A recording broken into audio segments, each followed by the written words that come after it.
You'll notice he no longer suffers delusions of humanity. Affirmative. Welcome back once again, tribe. We're here on the World Economic Forum website again, dealing with their shit talking, their arrogance. So we're going to talk about today how they think they're going to get the trust of society at large back. Now granted, they might get the bot horde more than likely, but the rest of us, with some goddamn matter up here, we ain't gonna go for that. At least I hope not. And to the bot horde, if y'all fall for this, you get what you deserve. I done gave you too many chances, baby. How to rebuild trust in institutions. Results. Politicians, real estate agents, and lawyers are no longer alone in the dock of public opinion. Today, a wide range of liberal institutions stand accused of having lost people's trust. That is true of everything from multilateral bodies like the United Nations and the Bretton Woods architecture to democratic institutions within the states and philanthropies.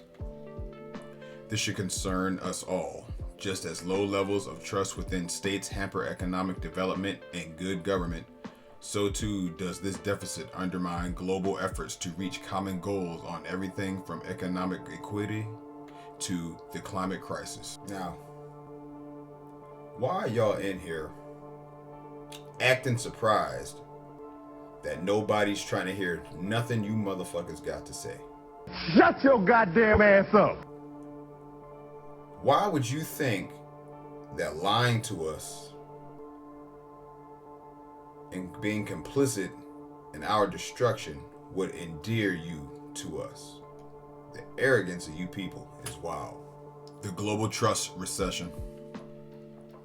In the United States, trust in major national institutions is at or close to an all-time low. Similar patterns have been observed in the EU and are true across the world. Notwithstanding interstate differences, studies like Edelman's Trust Barometer chart what the authors of its latest edition call a global lack of faith in societal institutions triggered by economic anxiety, disinformation, mass class divide, and a failure of leadership.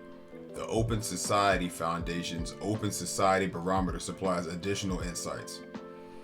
This global poll of 36,000 people was conducted in summer 2023 across a representative group of 30 countries with a collective population of over 5.5 billion. It depicts a world of newly intense anxieties, from 58% concerned about political violence in the next year and 70% worried that climate change could affect their lives over the same period. Most major categories of international leadership command the confidence of under half of respondents. This paints a gloomy picture of the prospects for democracy and multilateralism, which need trust to function. But the polling also reveals a silver lining. Across an array of questions, respondents indicated that they still have faith in both democracy and multilateralism. Strong majorities support democracy and individual rights, as well as greater equity ambition from global multilateral cooperation. For example, 68% said rich countries should give more money to the World Bank to support developing countries. But that faith is running on fumes. In another alarming finding, younger respondents were both somewhat less attached to democracy and somewhat more inclined to believe in strongman leadership than their elders. It would not be unreasonable to extrapolate that finding onto democracy's sibling, multilateralism. On both fronts, people's enduring faith in principles needs to be confirmed in practice. Is anyone really surprised that nobody trusts the U.S. government? Whether it is you don't trust the left wing of that bird or the right wing of that bird. They're out here playing both sides on both sides. They're out here playing with elections. They're doing it now as I'm making this video, but that's not what we're going to talk about today. Well, we're not going to talk about that in detail. I want to talk about how they want to blame us, but they know they can't because the bot horde doesn't do well with taking accountability.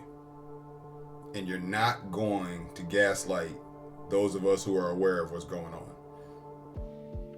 So all that talk of disinformation and mass class divide and a failure of leadership, y'all are in the ears of that leadership. Y'all caused the class divide. It's a bunch of pompous bureaucrats and world politicians sitting around on panels talking about the moves they're going to make for the masses.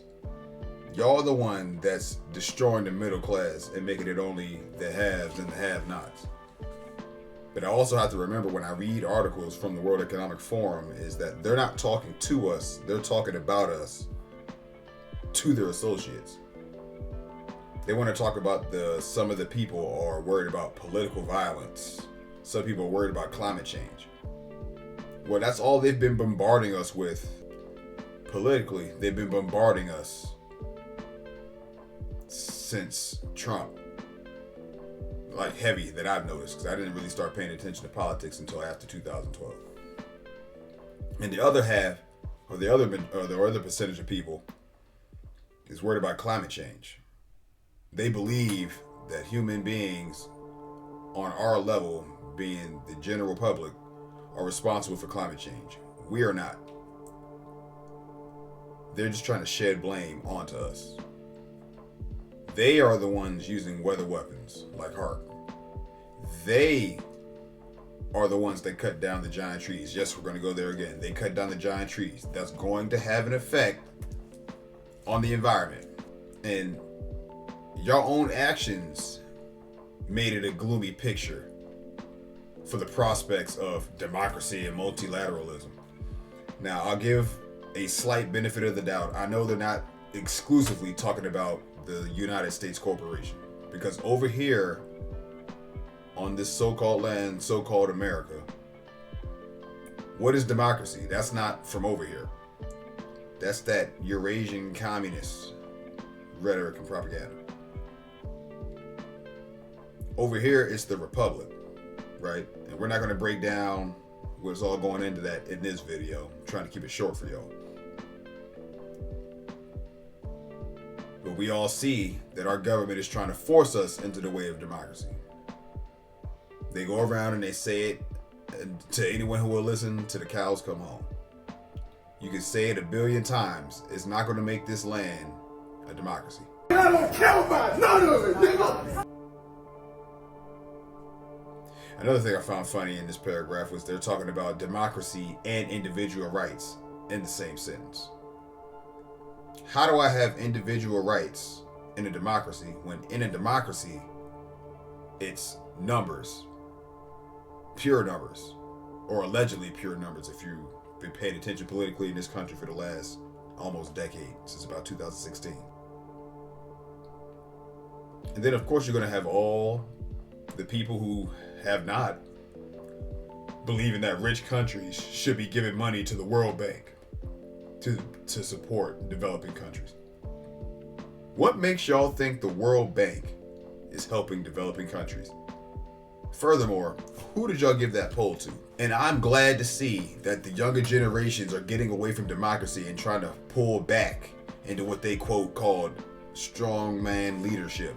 The world needs a whole lot more of that, because under you soft motherfuckers, we on the brink of destruction. Request clarification of the term? Yes, the term, Mr. Wordsworth, you people. You make reference to the state? I make reference to the state. Delivering results to build trust. Liberal institutions need more than better PR then. Tempting though it is to blame the crisis of trust on the rise of the internet, social media, and authoritarian populism, those are better viewed as symptoms than causes. As Robert Putnam, the doyen of academic analysis of social capital, put it of the blame the internet tendency. Voting, giving, trusting, meeting, visiting, and so on had all begun to decline while Bill Gates was still in grade school. The causes are rooted in the conditions of people's lives and the underlying health of their societies. The answer, therefore, has to be substantive. Liberal institutions need both to deliver better results and to be widely seen and understood to do so. Stronger individual and group rights, more inclusive prosperity, serious strategies to bring the crisis of our time back within our collective control. From the climate crisis and cost of living inflation to artificial intelligence and disorderly migration. In particular, a new emphasis on security in all its forms, personal, geopolitical, economic, environmental, digital, may point the way back to legitimacy. What this means concretely depends on the institution in question. The most promising national governments today are those that have recognized that the so-called neoliberal era that began in the 1970s and 1980s has now fallen away, just like the New Deal era before it. The contest for what will succeed it is underway, with open questions as to whether or not more economically activist states will also be empowering and pluralistic ones. Governments alive to these realities are starting to define the successor paradigm in all manner of innovative ways. At the supranational level, multilateralism is on the back foot and often seems inadequate for the scale of the crisis it faces. But there are too certain leaders, coalitions, and initiatives who are showing the way forward. I witnessed that firsthand on a recent visit to Eastern Africa at the midterm review of the International Development Association. I saw the energy and dynamism of the new leadership of the World Bank. Then at the annual board meeting of BRAC, by some measures the world's largest NGO, board management and staff alike were inspirational.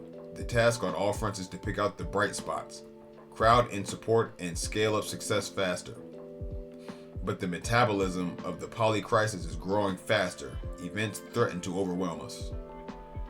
I'm here to tell you right now, ain't enough public relations, shielding, narrative spinning, and gaslighting that's gonna bring y'all back from the BS y'all pulled in the last half decade. At least not with the people that are aware. There's nothing we can really do for the bot horde. If they die, they die. You need to check yourself. Now, they say it's tempting to blame the internet, social media, etc., and misinformation, blah, blah, blah. But it's like reverse psychology. If you, a normal person, happen to come through here and read this, they need to try their best to keep you off their trail of what they're actually doing. You got shit all twisted. So, as we know from reading their articles before, they love to play word games, they love to do mental gymnastics, and they love to gaslight you to kingdom come. They want to say the causes for the distrust are rooted in the conditions of people's lives and underlying health of their society. Who's ruining people's lives and the underlying health of their society? Bare minimum, the World Economic Forum is allied to the people that are doing this. They're all one and the same to me. Liberal institutions can deliver all the results they want. I don't need to see no more results from them. I know what they're about. I don't need none of it. They're about death, destruction, conning, manipulating, dishonesty. We can go on and on. Now that stuff is, I'm not going to lie, it's going to work on the bot horde. They're going to keep those dummies walking around in circles chasing their tails while they drive the rest of us crazy with all their fucking word games and gaslighting. About the climate crisis, man-made, the cost of living inflation. We watched them do that. Now I know the so-called United States corporation has gone through many, but I've seen the one in 2008, and we live in the one right now, Bidenomics. They want to talk about artificial intelligence, something else that the World Economic Forum is spearheading, along with disorderly migration. Who caused the war that destabilized all these countries to bring all these migrants world around, shuffling people around, mixing and matching, plugging and plotting? But once again, they're not talking to me, they're talking at me, to their friends. There's no hope for y'all to be legitimate ever again. You're only legitimate in the eyes of the bot horde. And they're finally talking about ditching neoliberalism. But we all know what comes after liberalism. Some of them call it socialism. I call it straight up communist dictatorships. We all know that though. All the world leaders, they're acting like they're trying to find a replacement. We all know what's coming. The New World Order. World Order! New World Order! Now, that's not giving them power. That's just telling any normie that'll listen that, hey, we got a problem. We need to fix it. In one way or the other. Doesn't matter to me. But either way, it's got to get solved. I said, do we have a problem? Huh? Philanthropies for progress. Philanthropies too have a vital role to play in delivering the substantive change needed to confront the crisis of trust facing liberal institutions more widely. The sector has suffered too much from that crisis, with the likes of the foundations like the Open Society Foundations and others like the Gates Foundation in recent years treated as suspect. Here too, the answer is results, results, results. Philanthropies can do remarkable things that governments, international institutions, and private firms cannot. They have a greater risk-taking capacity than others, so can be both more urgent, moving fast in response to a crisis, and more patient, investing for the long term and sticking to a course over many years. With compatibility comes responsibility. The philanthropic sector has freedoms others do not. So judge philanthropies by the impact we achieve by harnessing them, and join us in our bid to restore trust in liberal institutions, one substantial success at a time. Number one, if you've seen my other videos on this channel, you know that me and Billy Gates got beef. I done gave you too many chances, baby. They're really obsessed with changing the image of liberal institutions. Like I said earlier in this video, there's no going back for y'all. People know who you are, or they perceive who you are. The only people that are going to believe you is the bot horde. All of us, we're not going for it. And what other results do you want out of the Gates Foundation? We're going to target them specifically because fuck you, Bill Gates. I told that little nigga, don't fuck with me. I try to be a good motherfucking nigga, but I can't be because little bitch ass niggas like you want to fuck with me. What results are they giving us? Death, death, and more death and inconvenience. Y'all doing a good job solidifying the narrative against you versus fixing it. But then again, I guess that's what your reset is for, huh? With all of that said,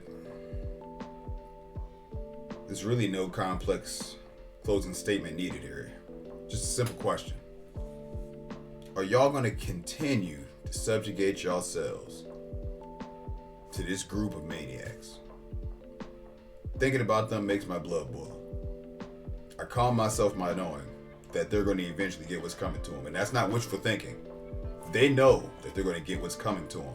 That's why they're doing what they're doing. So I'm not gonna get all bent out of shape. I'm gonna just stay in the cut, keep on watching, keep on reporting. I'm a real nigga. What? I just hope that y'all join in trying to wake up as many people as we can, or just gathering those that knows what's going down. But how much more can we take before we're in an irreversible position? You got something to say, mate, you say it. We have the chance right now to kick these niggas in their ass and send them on their way. But are we going to do that? Or are we going to let them off the hook once again? You gonna man up or you gonna be a bitch? Well, I want to thank you guys for coming once again to sit with me as we sift through all this bullshit that, quite frankly, I'm tired of dealing with. These people got to be dealt with. I'm gonna give you one more time. Bro. And you're through. So, like always, please like, share, subscribe, and I'm gonna catch you guys on the next one. Why don't you bring your media cameras over there if you want to see some real truth? So say good night to the bad guy. Fine. I am a human being. I exist. Delusions, Mr. Wordsworth. Delusions. Send the word.